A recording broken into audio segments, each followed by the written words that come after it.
ഒരിക്കൽ ഭഗവാൻ ശങ്കരാചാര്യർ കാശിയിലെ തെരുവീതിയിലൂടെ കടന്നു പോവുകയായിരുന്നു. അപ്പോൾ ഒരു വൈയാകരണൻ വ്യാകരണ നിയമങ്ങൾ ഉരുവിട്ട് പഠിക്കുന്നത് കണ്ടു. അദ്ദേഹത്തിൻ്റെ ബുദ്ധിശൂന്യതയെ വ്യക്തമാക്കുന്നതിനായിട്ടാണ് ഭഗവാൻ ശങ്കരാചാര്യർ അതിമധുരമായ ഒരു കീർത്തനം രചിച്ചത്. ഭജഗോവിന്ദം ഭജഗോവിന്ദം ഗോവിന്ദം ഭജ മൂഢമതേ സംപ്രാപ്തേ സന്നിഹിതേ കാലേ നഹി നഹി രക്ഷതി ദുഃഖിങ്കരണേ. മൂഢനായ ആ മനുഷ്യനോട് ഭഗവാൻ ശങ്കരാചാര്യർക്ക് സഹതാപം തോന്നി. അദ്ദേഹം തൻ്റെ ജീവിതം മുഴുവനും പാഴാക്കിക്കഴിഞ്ഞിരുന്നു. ഇപ്പോൾ തൻ്റെ അവസാന നിമിഷങ്ങൾ കൂടി അയാൾ പാഴാക്കിക്കൊണ്ടിരിക്കുകയാണ്. ജീവിതത്തിൽ ഒരിക്കൽ പോലും അയാൾ ദൈവത്തെക്കുറിച്ച് ചിന്തിക്കുകയുണ്ടായില്ല. വ്യാകരണ നിയമങ്ങൾ ഇങ്ങനെ ഉരുവിട്ട് പഠിക്കുന്നതിലൂടെ അയാൾക്ക് എന്താണ് നേടാൻ കഴിയുക? ഭഗവാൻ ശങ്കരാചാര്യർ രചിച്ച ഭജഗോവിന്ദം പോലെ ഇത്രയും അമൂല്യമായ ഒരു കൃതി ശങ്കരാചാര്യരുടെ മറ്റൊരു സാഹിത്യത്തിലും നമുക്ക് കണ്ടെത്താൻ കഴിയുകയില്ല. അടിസ്ഥാനപരമായി ശങ്കരാചാര്യർ ഒരു തത്വചിന്തകനാണ്. എന്നാൽ യുക്തിയിലൂടെയും വ്യാഖ്യാനങ്ങളിലൂടെയും ദൈവീകതയെ കണ്ടെത്താൻ കഴിയുകയില്ലെന്ന് ശങ്കരാചാര്യർക്കറിയാം. അത് കണ്ടെത്താനുള്ള വഴി ഹൃദയത്തിലൂടെയാണ്, പ്രേമത്തിലൂടെയാണ്. അതുകൊണ്ട് ദൈവീകമായ കീർത്തനം ആലപിക്കുക, ഈശ്വര സ്മരണ ചെയ്യുക. മരണമടുത്തെത്തും നേരം വ്യാകരണ നിയമങ്ങളൊന്നും നിന്നെ രക്ഷിക്കുകയില്ല. ഹേ മൂഢ എന്ന് വിളിച്ച് പരിഹസിക്കുകയല്ല ചെയ്യുന്നത്. വാസ്തവത്തിൽ സ്നേഹപൂർവ്വമുള്ള ഒരു സംബോധനയാണത്. മൂഢത്വം എന്നത് അറിവില്ലായ്മയിൽ നിന്നുണ്ടാകുന്നതല്ല. താൻ അറിവില്ലാത്തവനായിരിക്കുമ്പോഴും അറിവുള്ളവനാണെന്ന് ചിന്തിച്ച് നടക്കുന്നവനെയാണ് ഇവിടെ മൂഢൻ എന്ന് വിളിച്ചിരിക്കുന്നത്.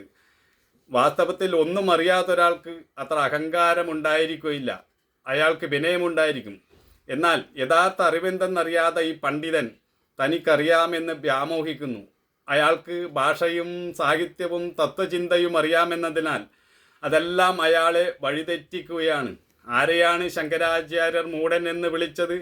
മതഗ്രന്ഥങ്ങളെയും ഭജനങ്ങളെയും അറിയുന്നവനും അവയെ വ്യാഖ്യാനിക്കുവാനും വിവരിക്കുവാനും കഴിയുന്നവനും വ്യാകരണ നിയമങ്ങൾ കാണാപ്പാഠമാക്കിയവനുമായ ഒരു പണ്ഡിതനെയാണ്. ഇത് തീർത്തും ശരിയാണ്. കാരണം അയാളുടെ പാണ്ഡിത്യം അയാളെ രക്ഷിക്കുന്നില്ല, മാത്രമല്ല അയാളെ നശിപ്പിച്ചു കൊണ്ടിരിക്കുകയാണ്. ശങ്കരാചാര്യർ ഭജനം എന്ന വാക്ക് ഉപയോഗിച്ചിരിക്കുന്നത് ഈശ്വരനെ ഭജിക്കുക എന്നാണ് പറയുന്നത്. ഭജനം എന്നത് ഒരു ഭാവോ ഉന്നതിയാണ്. 24 മണിക്കൂറും നമ്മുടെ ഉള്ളിൽ ഈശ്വര സ്മരണയാണ് ഉണ്ടായിരിക്കേണ്ടത്.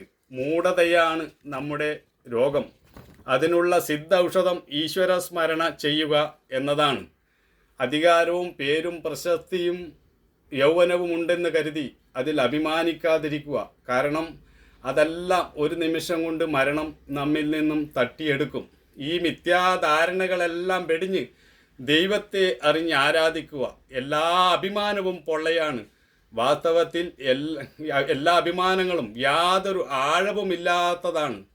ഇത് നമ്മെ വിഡ്ഢിയാക്കിക്കൊണ്ടിരിക്കുന്നു. തൻ്റേതല്ലാത്തതിനെ തൻ്റേതെന്ന് ചിന്തിക്കുന്നു.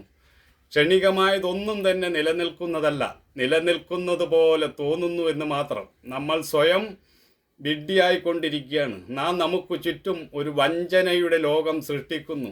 ജീവിതത്തിൽ നമ്മൾ എന്തെല്ലാമാണോ ചെയ്യുന്നത് അതെല്ലാം കപടമായിത്തീരുന്നു. തൻ്റെ ശരീരം നിലനിൽക്കില്ലെന്നും അത് ഓരോ നിമിഷവും മരിച്ചുകൊണ്ടിരിക്കുകയാണെന്നും മരണമെന്നത് നാളെ സംഭവിക്കാൻ പോകുന്നതല്ലെന്നും അതിപ്പോൾ സംഭവിച്ചു കൊണ്ടിരിക്കുന്നതാണെന്നും ഒരാൾ മനസ്സിലാക്കാൻ തുടങ്ങുമ്പോൾ അയാളിൽ വൈരാഗ്യമുണ്ടാകും.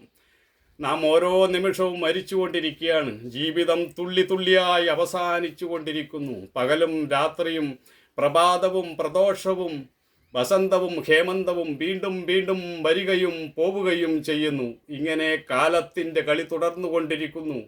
ഒരു ദിവസം നമ്മുടെ ജീവിതം അവസാനിക്കുന്നു. ഇതെല്ലാം മനസ്സിലാക്കിക്കൊണ്ട് ജീവിതത്തിൽ ഒരു വൈരാഗ്യം നമ്മൾ ഉണ്ടാക്കണം. അല്ലെങ്കിൽ നമ്മൾ എന്നും കാമനയിൽപ്പെട്ട് ജീവിതത്തെ നശിപ്പിച്ചു കൊണ്ടിരിക്കും. നമ്മുടെ ജീവിതത്തിന് ഒരു അർത്ഥമില്ലാതായിത്തീരും. അവസാനം നമ്മൾ മരണത്തിന് കീഴടങ്ങും. നിരാശനായി ഒന്നും നേടാതെ തിരിച്ചു പോകേണ്ടി വരും. അതുകൊണ്ടാണ് ശങ്കരാചാര്യർ ആ പണ്ഡിതനോട് ഇങ്ങനെ പറയേണ്ടി വന്നത്. അതുകൊണ്ട് പാണ്ഡിത്യം ഒന്നുമല്ല നമുക്ക് വേണ്ടത്, ഈശ്വര സ്മരണ ചെയ്യുക. ഭഗവാനെ തന്നെ സ്മരിച്ച് എല്ലാറ്റിലും ഈശ്വരനെ കാണുക. അതാണ് യഥാർത്ഥ പാണ്ഡിത്യം, അതാണ് യഥാർത്ഥ ജ്ഞാനം.